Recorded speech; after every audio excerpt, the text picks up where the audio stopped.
Sathyajothi films டிஜி தியாகராஜன் தயாரிப்பில் விஜய் சேதுபதி நித்யாமேனன் நடிக்கும் தலைவன் தலைவி ஜூலை 25 முதல் திரையரங்குகளில்.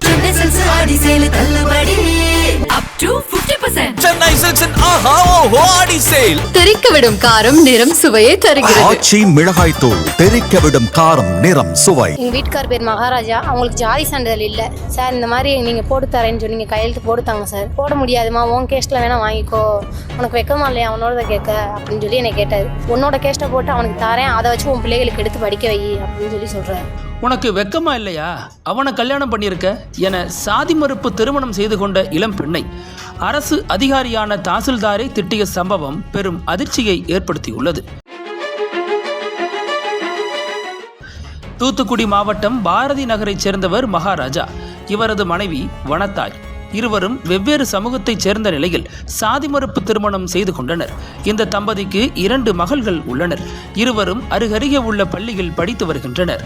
இந்த நிலையில் தங்களது குழந்தைகளுக்கு சாதி சான்றிதழ் பெறுவதற்காக மகாராஜா கோவில்பட்டி தாலுகா அலுவலகத்தில் ஆன்லைன் மூலம் விண்ணப்பித்திருந்தார். மேலும் அந்த விண்ணப்பத்தில் மகாராஜாவின் சமூகத்தின் பேரில் சாதி சான்றிதழ் வழங்கும்படி கோரிக்கை வைத்திருந்தார். ஆனால் மகாராஜாவுக்கு சாதி சான்றிதழ் இல்லை என்பதால் உறவினரான அவரது பெரியப்பா மகனின் சாதி சான்றிதழை ஆதாரமாக இணைத்து தேவையான ஆவணங்களுடன் விண்ணப்பத்தை சமர்ப்பித்திருந்தார். கிராம நிர்வாக அலுவலர் மற்றும் வருவாய் ஆய்வாளர் இந்த விண்ணப்பத்திற்கு ஒப்புதல் அளித்தனர்.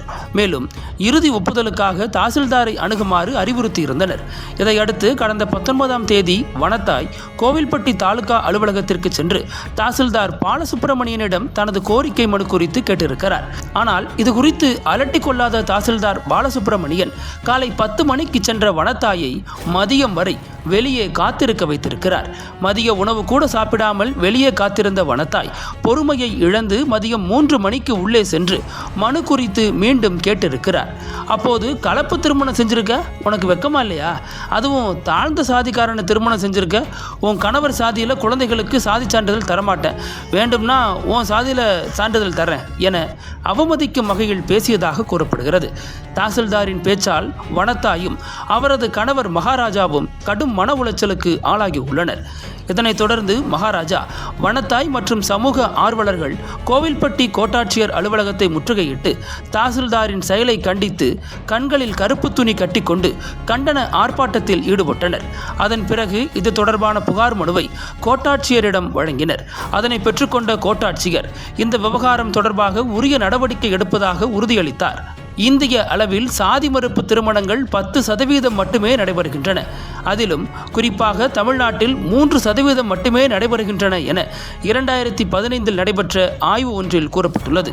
இருப்பினும் இந்த எண்ணிக்கையை உயர்த்த தமிழக அரசு பல்வேறு திட்டங்களை செயல்படுத்தி வருகிறது. ஆனால் அது மட்டும் போதாது. சாதி மறுப்பு திருமணங்களுக்கு எதிராக செயல்படும் அதிகாரிகள், காவல்துறையினர், திருமண பதிவாளர்கள், சாதி சங்கங்கள் மற்றும் அரசியல் தலைவர்கள் மீது கடும் நடவடிக்கை எடுக்கப்பட வேண்டும். அப்போதுதான் பாலசுப்பிரமணியன் போன்ற சாதி பாகுபாடு காட்டும் அதிகாரிகளை அரசு இயந்திரத்திலிருந்து அகற்றி சமத்துவமான சமூகத்தை கட்டமைக்க முடியும் என சமூக ஆர்வலர்கள் கருத்து தெரிவிக்கின்றனர். என் பேர் வனத்தாய். எங்க வீட்டுக்கார் பேர் மகாராஜா. அவங்களுக்கு ஜாதி சான்றிதழ் இல்லை. சேர்ந்தவங்க அவங்க. நான் சேர்ந்தவ. எனக்கு பாப்பா படிப்புக்காண்டி அது தேவைப்படுது. அவங்கள்ட்ட போய் நான் கேட்க போனேன். காலைல 9 மணிக்கு போயிட்டேன்.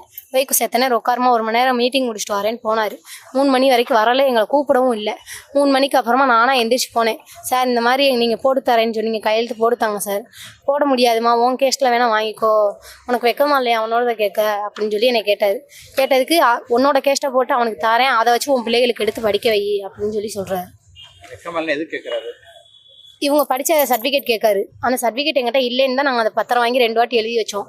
3ஆவது வாட்டி அவர் கொடிவெளி காட்டுங்கன்னாங்க. கொடிவெளி நாங்கள் காமிச்சோம், எங்கள் மச்சானோடது எல்லாமே காமிச்சு அவர் போட்டு கொடுக்க முடியாது. படித்த சர்டிஃபிகேட் வேணும், அது மட்டும் தான் சொல்கிறாரு. எங்கிட்ட சர்டிஃபிகேட் இல்லாமல் தான் நாங்கள் பத்திரம் வழிஞ்சு எழுதி வச்சோம். உள்ள அதுக்கும் தரல எங்களுக்கு. இப்போ என் பிள்ளை படிப்புக்காண்டி எனக்கு வேணும், இல்லைன்னா நாங்கள் ஏதாவது ஒன்று செஞ்சுக்குவோம்.